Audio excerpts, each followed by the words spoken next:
Con su permiso, no sé si ya tengamos listo el enlace.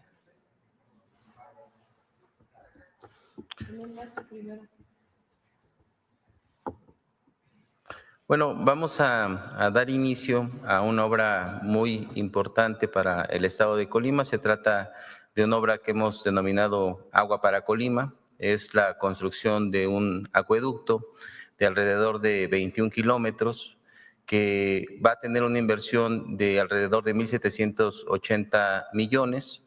Este acueducto va a dotar de prácticamente el doble del suministro a la ciudad de Colima. Es un acueducto que está planeado para resolver tanto el suministro de agua en cuanto a cantidad y en cuanto a calidad para los siguientes 30 años en el estado, en la ciudad de Colima.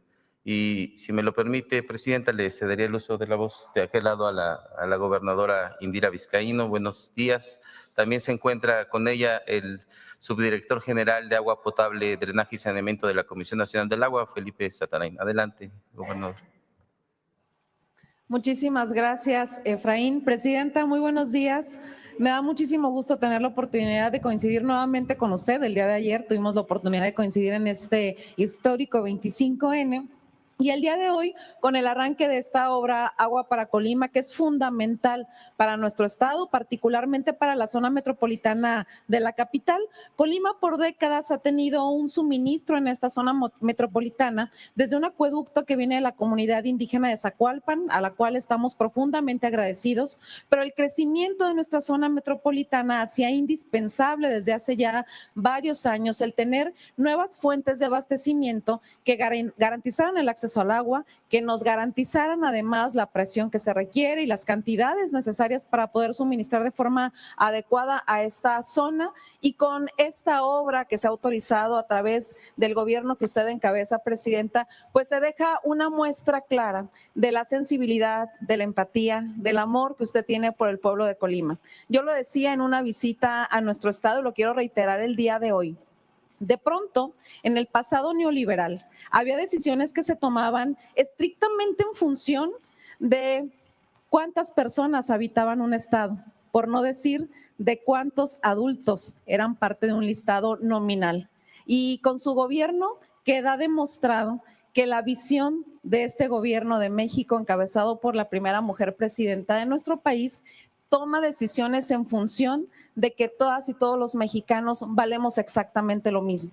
Seamos parte de un estado con poca población como el nuestro o no, que todas y todos los mexicanos somos seres humanos que merecemos tener a salvo y garantizados nuestros derechos. Y el derecho al agua se convierte en una realidad con esta obra que da viabilidad, como lo decía el director de Conagua, para los próximos por lo menos 30 años de esta zona metropolitana de nuestra capital. Una inversión sin precedentes que nos posibilita garantizar este servicio y este abasto para nuestra zona metropolitana. Agradezco muchísimo que nos acompañe el doctor Felipe Satarain, quien es nuestro director general también de agua potable, drenaje y saneamiento. Muchísimas gracias por estar en Colima y de corazón, Presidenta, con esta y con todas las obras que se ha respaldado a las y los colimenses, al pueblo de Colima, quiero insistir en el agradecimiento profundo que tenemos, esa sensibilidad que se ha tenido para poder atender las necesidades más profundas de nuestro estado. Gracias, Indira. Felipe va a comentar. ¿No? Adelante. Sí, muchas gracias a todos. Un aplauso.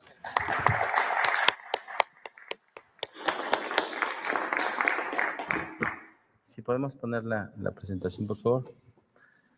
Bueno, en cuanto al paquete de reformas en materia de aguas nacionales que se envió al Congreso, a la Cámara de Diputados, quisiéramos hacer los siguientes comentarios. Si me ayudan con la siguiente lámina, por favor.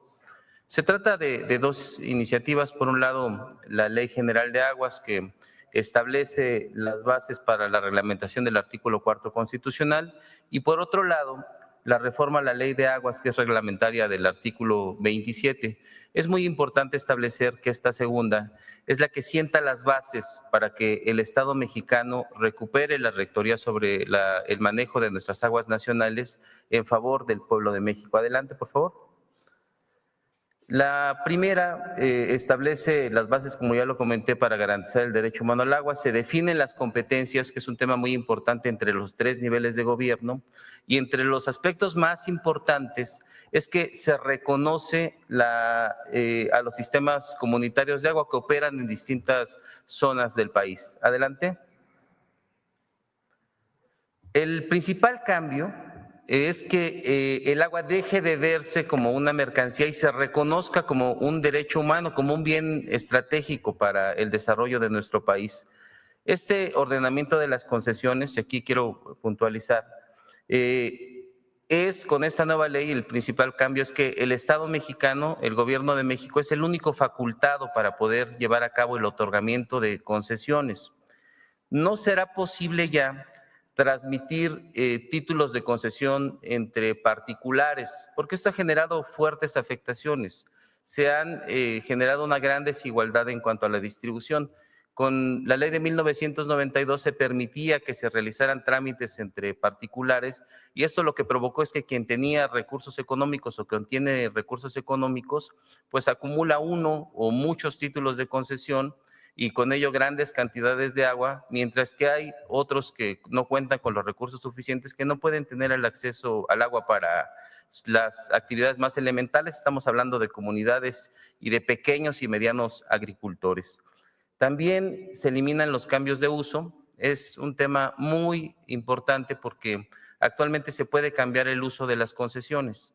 Y esto a donde nos ha llevado es que, por ejemplo, se otorgan concesiones para uso agrícola que terminan siendo utilizadas en parques industriales, que terminan siendo utilizadas en campos de golf o que incluso se llevan a desarrollos inmobiliarios sin que exista un control del Estado, y esto ha generado un gran desorden y grandes afectaciones. También se se crea un nuevo registro de agua nacional público que nos va a ayudar a tener total transparencia en todas las concesiones que se tienen otorgadas en las distintas regiones del país, quiénes son los beneficiarios, cuál es el volumen que tienen otorgado y cómo se otorgaron estas concesiones. Adelante. Este es un asunto que quisiera puntualizar porque es un tema que ha causado muchas especulaciones, que se está utilizando de una manera inadecuada, sobre las herencias y la compraventa de tierras. Es totalmente falso porque hay quien ha querido decir que ya no se va a permitir, sería absurdo pensarlo así. El binomio tierra-agua está garantizado. Se mantienen los derechos para heredar a sus hijos. En el caso de las tierras, si son 1, 2 o 3 hijos, pues se realiza de manera proporcional. También se mantienen los derechos cuando se trata de la compraventa de propiedades. Se puede y se va a otorgar un nuevo título de concesión a nombre del nuevo propietario. Entonces, que tengan totalmente certeza de que así va a ser. Adelante, por favor. Se fortalecen los procedimientos para combatir el robo de agua. Aquí hemos presentado algunas imágenes de las afectaciones que esto implica y de lo sofisticado que son los sistemas, pero a veces no se pueden llevar a cabo las sanciones porque los procedimientos son muy laxos y se incrementan las sanciones para inhibir esta conducta. Adelante.